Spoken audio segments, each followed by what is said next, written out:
네, 우리가 간다 우간다 김유신 선교사입니다. 제가 우간다에서 한국에 나오기 전에 하나님께 기도하는 시간을 가졌습니다. 하나님, 제가 한국에 가면 어떤 일을 해야 되고 또 하나님께서 어떤 일을 시키실 것입니까? 이렇게 기도했는데 하나님이 제 이렇게 기도하는 가운데 환상을 하나 보여주셨어요. 그 환상이 뭐였냐면 이렇게 아름다운 보석들을 이렇게 많이 보여주시더라고요. 그래서 하나님, 저 보석들이 무엇입니까? 그랬더니 하나님이 저 보석들을 내가 너에게 줄 것이다. 그래서 하나님이 저에게 돈을 주실 일은 없고, 그래서 하나님 저게 무엇입니까? 이렇게 자꾸 여쭤봤더니 하나님께서 주시는 말씀이 네가 한국에 가서 만나게 될 사람들이다. 이런 마음을 주시더라고요. 그래서 오늘 와서 보니까 이 보석들이 참 많이 계시네요. 우리 옆에 분들 보시면서 당신은 주님 안에서 보석입니다. 인사하겠습니다. 당신은 주님 안에서 보석입니다. 당신 주님 안에서 보석입니다. 제가 이게 묵상 가운데 사람들이 이렇게 돌은 가공하지 않잖아요. 근데 보석은 가공하더라고요. 그렇죠? 여러분 가운데 삶 가운데 어려움과 그 힘든 일이 있다면 하나님이 여러분을 보석으로 쓰시려고 다듬고 있지 않나라는 생각이 듭니다. 여러분들이 그냥 지나가는 돌멩이라면 굳이 이렇게 다듬을 필요가 없겠죠. 쓸모가 없으니까. 근데 인생 가운데 어려움이 있고 힘든 일이 있고 시련과 고난이 있다면 하나님이 나를 지금 보석으로 다듬고 계시구나 하고 믿으시면 될 줄로 믿습니다. 또 이제 오늘 찬양 드리는데 눈을 감고 이렇게 찬양을 드리니까 이곳이 천국이구나 이런 생각이 들었습니다. 어찌나 아름다운지요. 그러니까 찬양 가운데 제가 하나님 앞에 이제 묵상하면서 하나님 말씀을 경험했던 적이 있는데요. 그 찬양이 있어요. 주의 이름 높이며 주를 찬양하나이다. 오늘도 이제 주의 이름 높이며 이런 찬양들을 많이 하시는데 찬양하는 가운데 그 찬양을 이렇게 부르는 가운데 주님께서 제 마음 가운데 무릎 꿇고 찬양해라 이런 마음을 주시더라고요. 근데 다 같이 이제 제가 그날도 이제 청년 집회 강사로 이제 초대돼서 간 날이었는데 저 맨 앞에 앉아가지고 다 서서 찬양하는데 제가 무릎 꿇고 찬양하려니까 좀 이렇게 주변에 시선이 의식이 되더라고요. 아마 여러분들 만약에 다 일어나서 찬양하는데 무릎 꿇고 찬양하려면 좀 불편하실 거예요. 제 마음 가운데 주변에 시선도 의식되고 또 한 가지는 이 바닥은 과연 깨끗한가. 그날 새로 산 양복을 사고 입고 갔는데 두 번째, 혹시 딱 찬양을 하다가 이제 무릎을 딱 꿇었는데 찬양 인도자가 바로 그 찬양이 끝나버리면 어떡하지? 이런 생각이 들면서 제 마음 가운데 이제 갈등하는 시간이 있었습니다. 여러분들도 경험해 보셨겠지만 하나님의 음성이 있는데 계속 불순종하면 찬양이 안 되잖아요.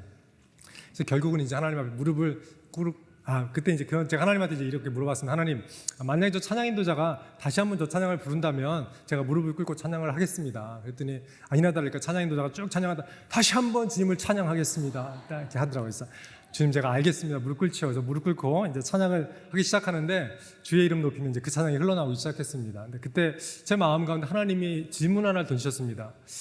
김유신, 네가 과연 나를 높일 수 있냐? 네가 나의 이름을 높일 수 있냐? 여러분께도 한번 질문을 해야 돼요. 여러분이 주님의 이름을 높이실 수 있으십니까? 주님의 이름은 이미 저 하늘 높은 곳에 이미 충분히 높아 계시고 더 이상 높아질 데가 없는 그 하나님이신데 과연 내가 주님을 높여드릴 수 있을까? 이제 그러면서 이제 하나님께 묻고 있는데 하나님이 제 마음 가운데 답을 하나 주셨어요. 뭐냐면 네가 낮아지면 내가 높아진다. 네가 낮아지면 내가 높아진다. 우리가 주님을 높일 수는 없지만 우리가 낮아질 때, 우리가 낮아서 주님을 섬길 때 주님의 이름이 높아지는 줄로 믿습니다. 그래서 내 안에 있던 그 말씀을 주시고 나서 기도하는 하나님이 제 안에 있던 교만들, 우리가 순종하지 못하는 이유 중에 하나가 뭐냐면 우리 안에 불순종하는 마음들, 우리 안에 교만한 마음들, 우리 안에 스스로를 높이는 마음, 그것 때문에 하나님의 명령에 바로 순종하지 못하지 않나라는 생각이 듭니다. 그래서 오늘 말씀도 보면 주님 말씀하시면 이란 제목으로 오늘 말씀을 준비했습니다. 영혼권 세계선교, 우리가 간다 우간다. 영혼권 세계선교는 저희 집 가훈입니다. 그래서 영혼권 세계선교를 위해서라면 우간다뿐만 아니라 우리가 간다 어디든지. 그래서 저희 아이들한테도 항상 얘기하는 것이 너희가 무엇을 하든지 우리는 간다. 영혼권 세계선교를 위해서. 그래서 김유성가 2011년부터 우간다에서 사역을 하고 있고요. 저희 가족은 김유신, 이경아, 김성훈, 김성규 이렇게 4명, 사랑하는 아내가 1명이고요. 아들이 2명입니다. 왜냐하면 이제 아프리카 우간다에 아직도 일부 다처제가 있어서 아내가 3명, 4명인, 심지어 목사님들도 그렇게 아내가 2명, 3명 있으셔가지고 나중에 회심하고 나서 정리하느라고 고생이 많으십니다. 저는 사랑하는 아내가 1명이라고 늘 이제 교회 가서 소개를 하고요. 사랑하는 아들이 2명 있고요. 제 아내를 잠깐 소개해드리면 같이 왔습니다. 잠깐 자리에서 일어나 주시겠습니까? 할렐루야.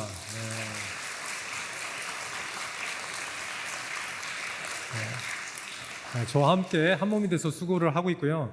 사랑하는 저 두 아들들은 한 명은 이제 대학교에 입학했는데 그 코로나 때문에 대학교를 가지 못하고 온라인으로 수업하고 있고요. 둘째 아들은 지금 케냐에서 한국으로 오고 있습니다. 할렐루야. 그래서 이제 저희가 곧 4명이 이제 완전체로 모이게 될 것이고요.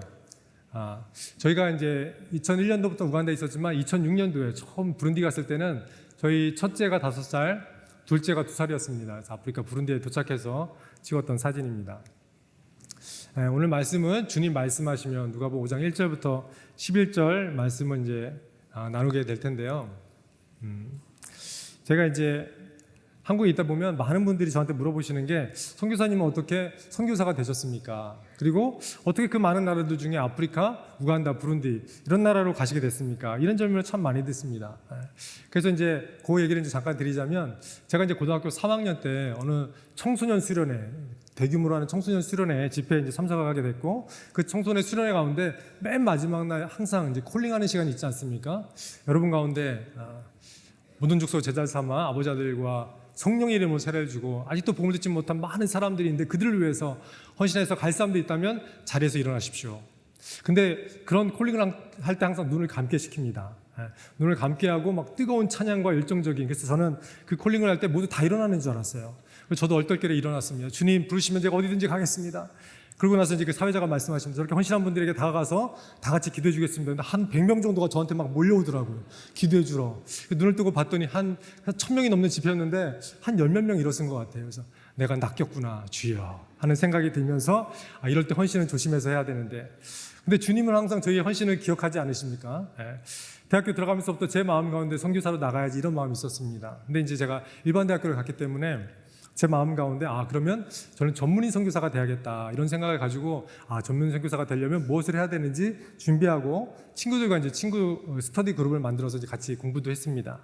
근데 이제 대학교 이제 4학년이 졸업할 때가 되니까 더 구체적으로 준비를 해야 되니까 대학교 4학년 1학기 때 이제 전문인 선교사 훈련원이라는 곳에서 한 학기 동안 이제 훈련을 받았습니다. 이제 훈련을 이제 잘 받고 내가 이제 전문인 선교사가 돼야지 이런 마음으로 이제 훈련을 다 받고 맨 마지막 이제 종강하는 날 이제 그 대표님하고 이제 상담하는 시간이 있는데 대표님하고 이제 상담을 하는데 이제 그 대표님 저한테 이제 이런 말씀을 주셨습니다. 형제님은 전문인 선교사 훈련을 다 마치셨는데 과가 조경학과, 제가 조경학과 졸업했습니다. 과가 조경학과인데 이 조경학과는 선교지에서 사역할 게 별로 없다고. 형제님은 신학을 하셔야 될 것 같다고. 할렐루야. 그러면은 훈련하기 전에 미리 말씀해 주셨어야지. 훈련을 다 마쳤는데 4개월 동안 열심히 바쁜 와중에 훈련을 마쳤는데 그때 그 말씀을 해주시는 거였어요. 얼마나 마음이 속상하든지. 근데 그 다음부터는 제가 교회 가서 예배를 드리고 기도를 할 때마다 제 마음 가운데 신학교 가야지 않겠냐, 신학교 가야 되지 않겠냐, 이런 마음이 계속 제 마음에 들리는 거예요. 근데 사실 제 마음 가운데 신학교 가고 싶은 마음은 이제 없었습니다. 그래서 이제 그래서 이제 기도하는 중에 그 해 이제 4학년 여름 방학 때 수련회가 있었습니다. 수련회가 있었는데 항상 하나님은 수련회 때 은혜를 많이 주시잖아요. 그래서 은혜를 많이 받고, 근데 그 전에도 없고 그 후에도 없었는데 그날 이제 말씀 뽑기라는 게 있었습니다. 저희 단체는 말씀 뽑기를 그 전에도 한 적이 없었어요. 근데 그때만 이제 말씀 뽑기라는 게 있었는데 한 사람씩 나와서 말씀을 뽑는데 제가 이제 말씀을 딱 뽑고 펴서 읽어보니까 마태복음, 마가복음 16장 15절 말씀, 너희는 온천에 다니며 만민에게 복음을 전파하라. 주님 신학교 가면 되잖아요. 그래서 제가 그날 무릎을 꿇고 주님 앞에 신학교 가기로 헌신했던 기억이 납니다. 이제 그러고 이제 제가 대학을 졸업하고 바로 신학교에 가지 못하고 준비만 하다가 군대에 들어가게 됐습니다. 그래서 이제 군대에서 열심히 이제 군대 활동을 하다가 제대할 때쯤이 됐는데 제 친구한테 이제 연락이 왔습니다. 이번에 우리 단체에서 20주년 기념으로 아프리카 단기 선교를 가는데 아마 너를 위한 수련회가 아닌가, 너를 위한 단기 선교가 아닌가라는 생각이 들어서 연락을 했다는 거예요. 근데 그 얘기를 듣자마자 혹시 이번에 주님께서 무슨 말씀을 하지 않으실까라는 생각으로 아프리카 단기 선교에 제가 등록을 했습니다. 근데 제가 6월 30일 날 제대를 하는데 7월 5일인가 첫 번째 주에 단기 선교를 떠나는 거예요. 근데 제가 이제 ROTC였거든요. 그래서 그 참가하려면 200만 원이 필요한데 100만 원은 학교에서 대주고 동문 선배님들이 대주시고 100만 원이 필요한데 그때 제 퇴직금이 딱 100만 원이었습니다. 할렐루야. 하나님 늘 이런 식이잖아요. 다 세팅해 놓으시고 준비해 놓으시고. 그래서 이제 아프리카 단기 선교를 가게 됐습니다. 근데 제가 준비를 같이 할 수 있는 시간이 없었기 때문에 저는 이제 단순하게 할 수 있는 일, 카메라를 담당했습니다. 그래서 사진을 찍는 일을 했었는데 사진 찍고 비디오 찍고 슬라이드 사진 찍고 이런 일을 했었는데 사실 부룬디가 굉장히 위험한 내전이 일어나서 위험한 상황이라서 20명이 갔지만 한 10명 정도만 먼저 들어가고 10명은 케냐에 남아서 다른 선교지를 둘러보고 다른 일들을 했습니다. 그리고 이제 한 2주 정도 지나서 이제 부룬디로 가서 복귀하고 이제 같이 합류하는 일을 했었는데 부룬디에서 쭉 또 이제 사역을 마치고 하면서 이제 기억에 남는 두 장면이 있습니다. 케냐에서는 저희가 이제 쭉 돌아다니는 마사이 부족을 이제 섬기러 이제 갔었는데 아이들이랑 축구도 하고 같이 놀기도 하고 뭐 나무도 심고 이런 일을 했는데 그 저녁 해가 얼마나 아름답냐면 석양이 이렇게 지는데 석양이 쫙 지는데 그 석양빛이 너무 아름다운 거예요. 근데 석양이 딱 지고 났는데 그 다음은 더 환상입니다. 별들이 떠 있는데 이 앞을 봐도 별이 있고요, 옆을 봐도 별이 있고요, 하늘을 봐도 별이 있고요, 온 천지가 별인 것이에요. 이 평지다 보니까 한국에서는 볼 수 없는 장면이죠. 평지다 보니까 어디를 봐도 다 별인 것이에요. 이 아름다운 장면을 제 가슴 속에 묻었습니다. 두 번째는 부룬디에서 이제 사역을 하는데 저희 팀도 이제 의료 사역을 했었습니다. 그래서 이제 의료 사역을 하는데 현지인들이 환자가 너무 많으니까 저희가 이제 한 100명 정도 이제 티켓을 나눠주고 끊고 그 다음부터 이제 101번부터 200번은 다음 날 오라고 이제 그렇게 티켓을 나눠주고 이제 철수를 하는데 철수를 하려고 이제 작업을 다 이제 짐들을 싸고 있는데 사람들이 가지 않고 그대로 거기 앉아 있거나 뭐 이렇게 돗자리 같은 거 깔고 애기 이제 젖먹이면서 그 안에서 앞에서 기다리고 있는 거예요. 그래서 제가 물어봤습니다. 현지인 스텝한테. 그래서 저분들은 내일 오라 그러는데 왜 돌아갔다가 오지 않고 저기서 자리를 깔고 앉아 있냐고 물어봤더니 그 스텝이 저한테 얘기를 해주는 거예요. 많은 분들이 근처에 있는 분들도 오셨지만 대부분의 분들은 하루 이틀을 걸어서 오신 분들이라는 거예요. 그 약 하나 받기 위해서 하루 이틀을 걸어서 왔는데 만약에 저분들이 집에 갔다가 다시 오면 저희 캠프가 다른 데로 이동하겠죠. 그걸 기다릴 수가 없어가지고 그냥 거기 돗자리 깔고서 아기 젖 먹이면서 기다리는 거예요. 근데 그분들이 타는 약은 뭐냐면 주로 말라리아 약, 항생제, 아주 비싸지 않은 값싼 약들인 것이죠. 근데 이 사람들이 그것들을 살 돈이 없어서 그래서 이제 그 단기팀들이 나눠주는 공짜 진료를 받기 위해서 기다리는 거예요. 근데 말라리아 약이 제 기억으로 한 1,000원 정도밖에 안 됐던 것 같아요. 그 1,000원이 없어가지고 그 집에 돌아가지 않고 기다리는 그 사람들의 모습을 볼 때 제 가슴이 너무 아팠어요. 그런 생각이 들고 이제 모든 단기 선교 일정을 한 달 정도 일정을 마치고 이제 한국으로 돌아오는 비행기에서 무릎 꿇고 기도하는데 하나님이 제 마음에 두 가지 말씀을 주셨습니다. 첫 번째는 뭐냐면 본자에게 책임이 있다. 두 번째는 네가 다시 아프리카로 돌아오게 될 것이다. 이런 말씀 제게 주셨어요. 본자에게 책임이 있다. 할렐루야. 여러분들도 오늘 보고야 말았습니다. 저를. 오늘 여러분들 저를 보셨기 때문에 오늘 여러분들이 책임이 있습니다. 저의 사역과 우간다를 위해서 기도하실 책임감이 있는 줄로 믿습니다. 아멘. 그래서 그 부담을 가지고 돌아오는 비행기에서 제가 선교사로 헌신하게 되었습니다. 그래서 본자에게 책임이 있다. 내가 아프리카로 돌아오게 될 것이다. 그리고 이제 제가 이제 신학교를 졸업하고 나서 사역을 이제 5년 정도 하는데 하나님께서 다시 이제 너가 다시 부룬디로 돌아가야 될 때가 오지 않았냐 이런 마음으로 아프리카로 돌아가야 될 때가 오지 않았냐 이런 마음을 다시 한번 제게 주셨습니다. 근데 이제 결혼도 하고 아이들도 이제 둘이 생겼죠. 2살짜리하고 5살짜리가. 근데 이제 그 하나님께 부르심을 받았지만 당장 이제 떠나려고 했더니 제 마음 가운데 이제 부담감이 생기는 거예요. 과연 내가 갈 수 있을까? 가서 사역을 잘할 수 있을까? 많은 분들이 그런 얘기를 하시는 거예요. 저는 그때 파송교회도 없었는데 그렇게 파송교회도 없이 개인 후원자로 가서는 1년도 안 돼서 돌아오게 될 것이다. 그리고 아이가 저렇게 어린데 저 아이들이 그 아프리카 땅에 가면 풍토병에 걸려가지고 곧 돌아오게 될지도 모른다. 이런 얘기들을 많이 해주시는 거예요. 사실 부룬디는 불어권이었는데 저는 사실 고등학교 때 불어 시간에 불어 배운 거 말고는 특별히 불어를 준비하지도 못했었습니다. 그래서 제가 과연 그 사역을 잘 감당할 수 있을까? 하나님 앞에 두려움이 몰려와서 하나님 앞에 기도하기 시작했습니다. 주님 어떻게 합니까? 제가 과연 할 수 있습니까? 주님 두렵습니다. 제가 어떻게 할 수 있겠습니까? 너무 준비가 안 된 것 같습니다. 그때 주님께서 제 안에 주셨던 말씀이 뭐였냐면 이 말씀이었습니다. 네가 하냐? 내가 하지. 한번 따라해 볼까요? 네가 하냐? 내가 하지.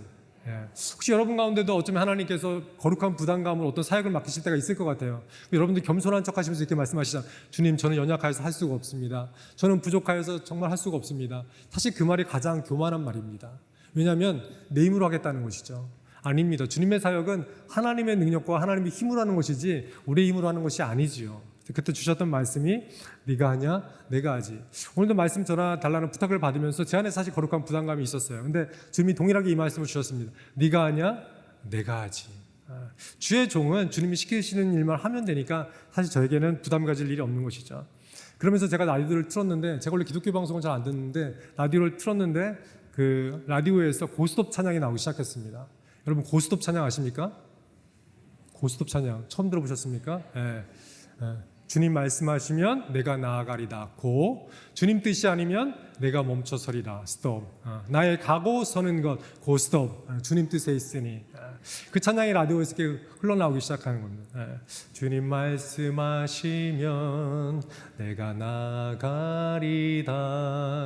주님 뜻이 아니면 내가 멈춰서리다.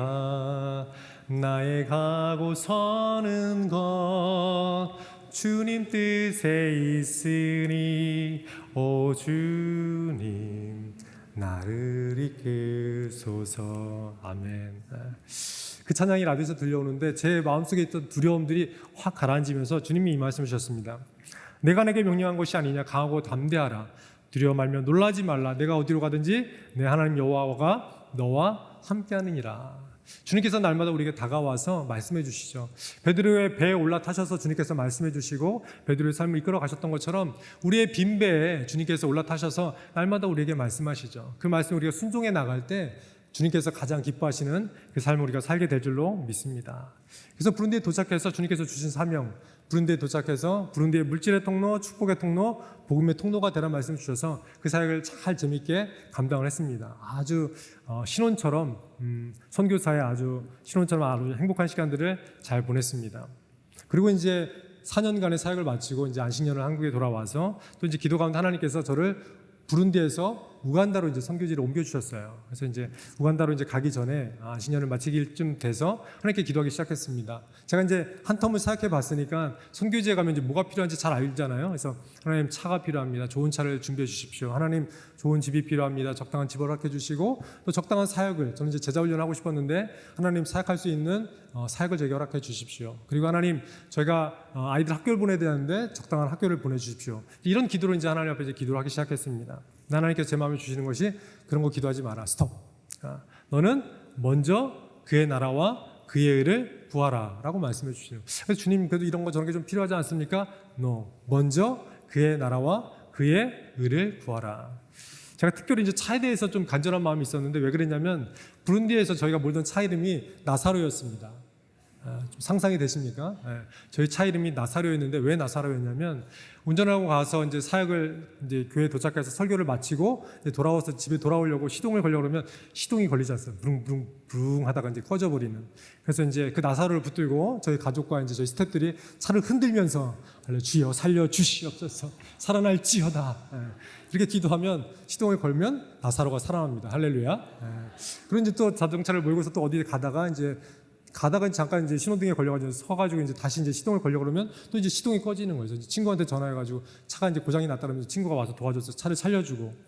근데 이제 이 죽은 나사로가 살아나는 것도 하루 이틀이지 매번 이렇게 하니까 너무 이제 스트레스가 돼서 주님 앞에 우간다 갈 때 주님 좀 좋은 차를 주십시오 이렇게 기도하려고 하는데 하나님이 그 기도까지도 하지 말라는 마음을 주시는 거예요. 먼저 그의 나라와 그의 의를 구하라. 그래서 주님 앞에 기도했습니다. 하나님 그러면 제가 주의 나라와 의를 구하겠습니다. 주님 내 마음 가운데 먼저 하나님의 나라와 하나님의 의가 이루어지게 하여 주시옵소서. 하나님 우리 가정 가운데 하나님의 나라와 의가 이루어지게 하여 주시옵소서. 또 우리나라 가운데 또 우간다 가운데 아프리카 가운데 하나님의 나라와 하나님의 의가 하나님의 통치하심이 하나님의 다스림이 그 가운데 임하게 하여 주시옵소서.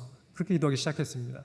그렇게 한 3개월을 기도하고 드디어 이제 우간다로 도착한 것 같습니다. 우간다에 도착해서 이제 구해야 되잖아요. 근데 구해야 되는데 일단 이제 거처는 어느 선교사님이 자기 집에 방한칸을 마련해 주셔가지고 저희가 이제 그곳에서 임시로 거처를 하고 있었습니다. 그래서 이제 집을 구해야 되니까 이제 집을 기도를 하고 있는데 그 이제 선교사님께서 저에게 말씀해 주시는 거예요. 집을 사실 구하기가 쉽진 않은데 잘은 모르겠는데 옆집에 미국 선교사님이 살고 계셨는데 미국으로 휴가를 떠나셨는데 그분이 돌아올지 안 돌아올지 모르겠다고 그 얘기를 하시는 거예요. 왜 무슨 일이 있었냐고 그랬더니 그 가족이 말라리아 전부 다 걸려가지고 너무 고생을 했다는 거예요. 그리고 그 집에 또 강도가 들어가지고 그 집에 있었던 물건들을 다 훔쳐갔다는 거예요. 그 집을 저한테 소개시켜 주겠다는 것이죠. 이게 좋은 건지 안 좋은 건지 모르겠지만 하여튼간 근데 그 얘기를 듣는 순간 이 집이 하나님이 허락하신 집 같다 이런 확신이 제 안에 들었어요. 그래서 그 선교사님 다른 데도 여기저기 알아보시지 않겠습니까? 근데 아닙니다. 저는 다른 데 알아보지 않고 이 집 그냥 기다리면 될 것 같습니다 라고 얘기했습니다. 근데 그렇지 않아도 얼마 지나지 않아서 미국 선교사님이 정말 오셨어요. 한 2, 3주 지나서 오셔가지고 막 짐을 정리하기 시작하는 거예요. 그래서 제가 이제 만났는데 그분이 이런 얘기를 하십니다. 자기가 집을 1년을 계약했는데 6개월만 살았다는 거예요. 그래서 선교사님이 살고 싶으면 6개월치를 저한테 내면 6개월 살아도 된다는 거예요. 근데 미안한데 급하게 와서 이 짐을 정리를 할 수가 없다고. 그래서 제가 말씀드렸어요. 짐을 정리 안 하셔도 된다고. 안 하셔도 된다고. 근데 정말 나중에 이제 저희가 이제 집 열쇠를 열고 집에 들어가 보니까 정말 집을 정리를 안 하셨더라고요. 침대도 그대로 있고요. 뭐 책상도 그대로 있고요. 모든 것이 다 그대로 있는 거예요. 할렐루야. 너무 심지어는 그 집 아들이 둘이 있었는지 저희 아이들 옷까지도 있는 거예요. 구두도 있고. 제 아내는 설거지하면서 은혜를 받습니다. 수세미도 있고 트리오도 있고 다 있습니다. 주여 너무 잘해주셨습니다. 할렐루야. 먼저 그의 나라와 그의 의를 구하라. 저는 그것만 기도했는데 그 다음 구절이 또 있더라고요. 그리하면 이 모든 것을 너희에게 더하시리라. 제 기도 제목 항상 그것입니다. 먼저 그의 나라와 그의 의를 구하라. 그러면 이 모든 것을 너희에게 더하시리라. 하나님, 우리가 땅의 것 말고 하늘의 것을 구할 때 땅의 것으로 더불어서 축복해 주신 줄로 믿습니다. 근데 우리가 땅의 것만 바라보고 있을 때 하늘의 것을 바라볼 수도 없고 하늘의 축복을 받을 수도 없는 것이죠. 하나님, 우리에게 먼저 그의 나라와 그의 의를 구하라고 말씀하십니다. 그리고 또 하나, 저희가 이제 한 사역을 중반 정도, 한 5년 정도 했을 때 하나님 이 말씀 주셨는데 한번 같이 읽어볼까요? 시작. 비록 무화과 나무가 무성하지 못하며 포도나무에 열매가 없으며 감람나무에 소출이 없으며 밭에 먹을 것이 없으며 우리의 양이 없으며 외양간에 소가 없을지라도 나는 여호와로 말미암아 즐거워하며 나의 구원의 하나님으로 말미암아 기뻐하리로다. 아멘. 이 찬양 있죠. 무화과 나뭇잎이 마르고 포도 열매가 없으며. 근데 이제 이 사건을 당해보면 이 찬양을 이렇게 웃으면서 부를 수 없는 찬양이더라고요. 없고 없을지라도 난 여호와로 즐거워하며 난 구원의 하나님 말미암아 기뻐할 수 있을까요? 쉽지가 않겠죠. 제가 이제 케냐에 신방 가서 이제 머물고 있는데 저희 현지 목사님한테 전화가 왔습니다. 선교사님, 저희 집에 도둑이 들어가지고 다 훔쳐갔습니다. 어떻게 합니까? 그래가지고 미안하다고 어떡하냐고. 주님이 뭐 더 좋은 것을 채워주겠죠. 주님이 잘해주실 것입니다. 이제 막 이렇게 얘기를 하는데 아니 그게 아니라 그 집이 우리 집이 아니라 선교사님 집이에요. 할렐루야. 저희가 이제 이런 일을 당할 때마다 부르는 찬양이 있습니다. 먼저는 이제 뒷목을 잡고요. 잘해주시네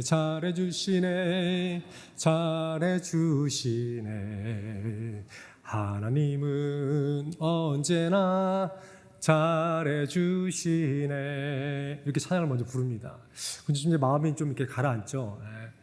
그리고 나서 차를 몰고서 집에 도착했는데 이 도둑이 옆집으로 훔치고, 옆집이 비어 있었어요. 옆집에 있는 물건들을 훔치고 저희 집에 사다리를 이제 얹히고 들어와서 지붕에다 사다리를 걸치고 지붕의 기와를 뜯고 저희 집에 들어오는 거예요.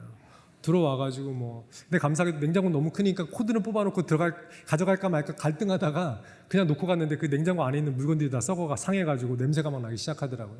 근데 보니까 집에 있는 물건들을 막 다, 심지어는 저희 가스통도 가져갔더라고요. 그래서 가스를 딱 켜려고 하는데 라인이 있는데 가스통이 없더라고요. 그래서 참 대단하다 이 생각이 들면서 너무 감사하더라고요. 또 이제 집에 도착하자마자 저희가 무슨 찬양을 불렀겠습니까? 집에 도착해서 똑같이 이제 잘해주시네 집에 둘러보면서 없는 것을 잘해주시네. 근데 이 찬양을 딱 부르고 있는데 하나님이 위에서부터 뭔가 이렇게 쫙 내려주시는 거예요. 그럼 저에게 주시는 말씀이 뭐냐면 땅의 것이 없어질수록 내가 위의 것으로 너를 채우겠다, 이런 마음을 주시더라고요. 근데 그 말씀을 듣는 순간 막 갑자기 마음이 확 녹아내리면서 너무 감사하더라고요. 할렐루야. 정말 이 땅의 것들이 없어져가지고 하늘의 것으로 채워져서 이런 기쁨과 만족이 있다면 더 없어도 됩니다. 할렐루야. 제가 실수를 했습니다. 이런 말을 안 해도 되는데 제 아내가 옆에서 듣고 있다가 그 말을 하지 말았어야 되는데.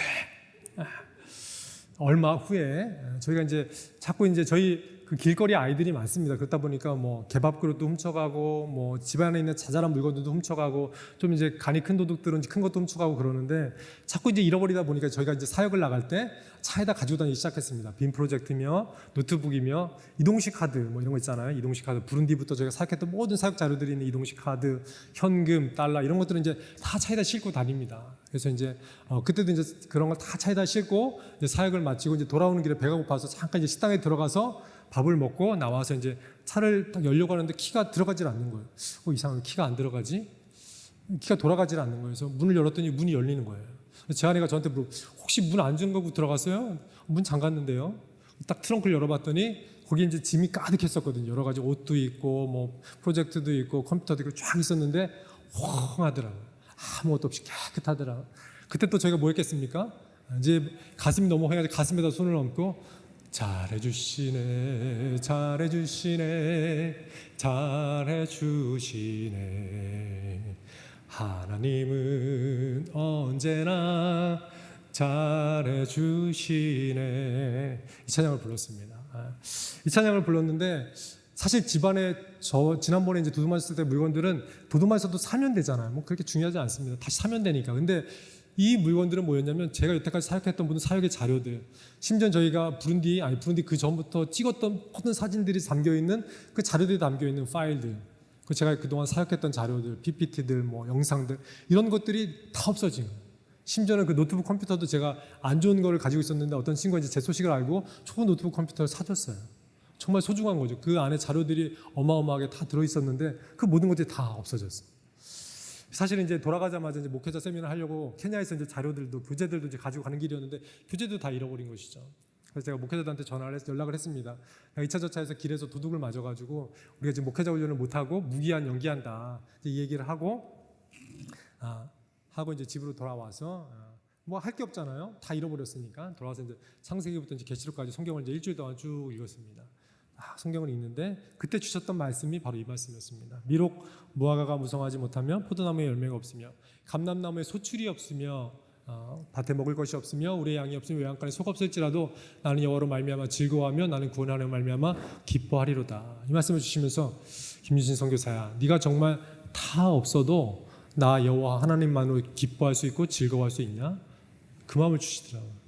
아멘. 그렇습니다. 저는 예수 그리스도와 십자가만으로 만족하며 살 수 있습니다. 할렐루야. 그때 그 순간 하나님께서 은혜를 쫙 부어주시더라고요. 근데 제가 또 잘해주시는 찬양을 불렀잖아요. 근데 이 이후로 제 사역이 달라지기 시작했습니다. 제가 예전에는 목회자 훈련을 할 때 목회자들에게 주님은 좋습니다. God is good all the time. 하나님은 잘해주십니다. 언제나 하나님 우리와 함께 하십니다. 이런 얘기를 해도 뭐 선교사는 돈도 있고 차도 있고 집도 있으니까 저런 얘기를 하지. 이렇게 제가 뭐 훈련을 해도 한쪽으로 듣고 한쪽으로 흘리는 느낌이었어요. 제가 제자 훈련을 많이 했지만 삶이 변하지 않기 때문에 제가 참 답답한 마음이 있었어요. 근데 이제 그 전화를 했던 목회자들이 다 제 삶을 알잖아요. 제가 도둑 맞고 없어진 걸 아니까 항상 이제 이런 일을 몇 번 겪고 났더니 목회자들이 이제 목회자 훈련을 할 때마다 저한테 물어봅니다. 혹시 이사 가지 않냐고, 혹시 떠나지 않냐고. 이제 두려운 거죠. 이렇게 많은 선교사님들이 이제 그런 나쁜 일을 당하고 있으니 떠난 일들이 많으니까 저한테 물어보는, 혹시 이사 가지 않냐고, 혹시 떠나지 않냐고. 주님께서 나한테 그런 사인을 주시지 않았기 때문에 내가 떠날 이유도 없고 내가 어디 갈 이유도 없다고. God is good all the time이라고. 그때 이 목회자들이 이상한 거예요. 아프리카에서는 사실 나쁜 일을 경험하면 그건 저주입니다. 그리고 물질적인 축복이나 일이 잘 되면 축복이라고 생각해요. 저 선교사가 저렇게 저주를 받고 있는데 하나도 삶에 달라진 것이 없어. 이상하네. 이렇게 이제 이 사람들이 저를 다른 시선으로 이제 보기 시작하는 것이죠. 제가 가르쳤던 내용과 제 삶이 동일한 모습들을 보기 시작하는 것이에요. 그러면서 이 목회자들이 조금씩 저를 따라오기 시작합니다. 제가 말하면 이제 말한 대로 그대로 하기 시작합니다. 제가 그런 얘기를 합니다. 그 현지 목회자들이 와가지고 제가 먹을 게 없다고 도와달라고, 학비가 없다고 도와달라고. 제가 그런 얘기를 합니다. 먹을 것이 없으면 자동 금식이라고. 우리가 작정해서 금식도 하는데 하나님께서 허락해 주신 자동 금식인데 금식하면 되지. 자녀 학비가 없으면 학교 안 보내면 되지. 학비가 없으면 집에서 같이 성경 읽으면 되고, 학비가 있으면 학교 보내면 되지. 그래서 저도 저희 아이들한테 항상 이렇게 가르쳤습니다. 우리가 학비가 있으면 학교 가는 거고, 학비가 없으면 집에서 같이 엄마 아빠랑 성경 읽으면서 영어권 세계 성경하면 되지. 그랬더니 공부를 굉장히 열심히 하더라고요. 할렐루야.